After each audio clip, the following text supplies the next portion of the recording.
did what cities always do. It multiplied the noise and called it true. Most talk dissolves before the hour can close. A useful mind learns quickly what to lose. And yet some whispers kept their structure clean. Too flawed for myth, too constant to be mean. A guildhall name half swallowed in the din. A wound with neither blade nor hand to pin.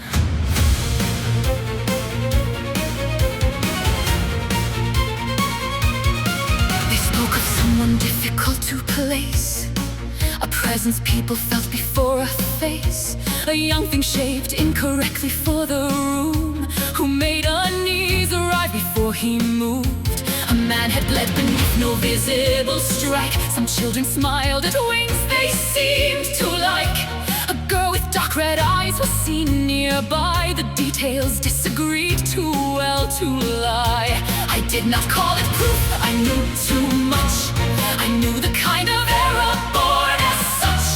The sect had built its faith from damaged signs. I had been one, I recognized the design. And then pain began behind my eyes again. Not sharp at first, but thin and patient pain. The kind that enters thought and leaves it blurred, as if return itself had lost a word. Some deaths take bone, some take the breath entire. Mine leave more delicate and colder fires. A taste gone dull, a contour less complete. Some end with thread returning out of reach. So when the room is gathered into form, I felt I felt the old alarm. Not piety, not hope, not sacred dread. Only the sense that something answered back. Not to my prayer, not to my will, but to the fracture lingering still. And every time the pressure found my head, I wondered what my repeated ending shed.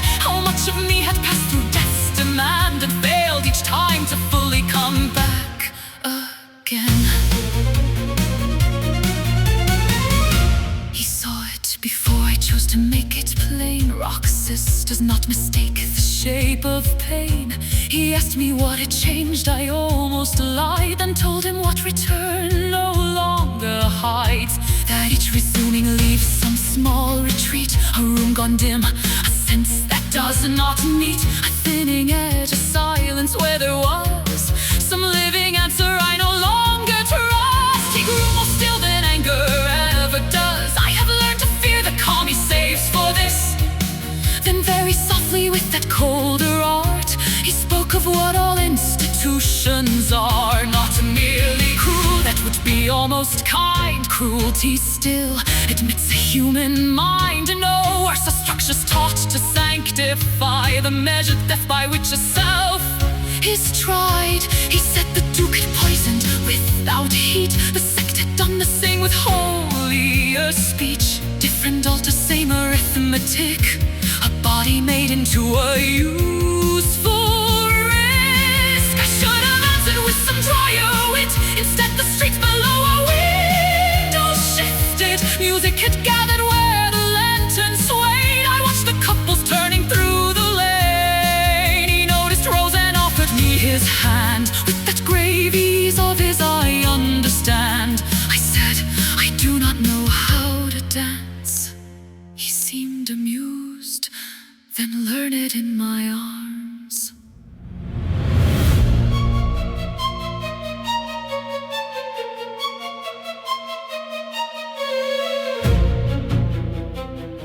At first I failed him beautifully. I marked his foot, he called it novelty. I told him pain and I were overmet. He said this sort was easier to forgive. Then rhythm ceased to feel like borrowed art. His hand found a measure low against my side. My breath adjusted, traitor to my mind. The crowd grew vague, his eyes did not, neither did mine. And there within that ridiculous brief grace, I felt the terror alter in its place. I loved him, that was one truth I could name. The other came more slowly and it stayed. The thought of dancing with this man through years without conclusion drew me close to tears. Attempted like a promise I should fear. It frightened me because I wanted it. So I kept searching colder than before, through guildhall scraps and talk from tavern doors. The pattern thickened, though the name withdrew. I knew enough to know it would prove true, and every rumor entered through the seam, where death had worn me thinner than I seemed.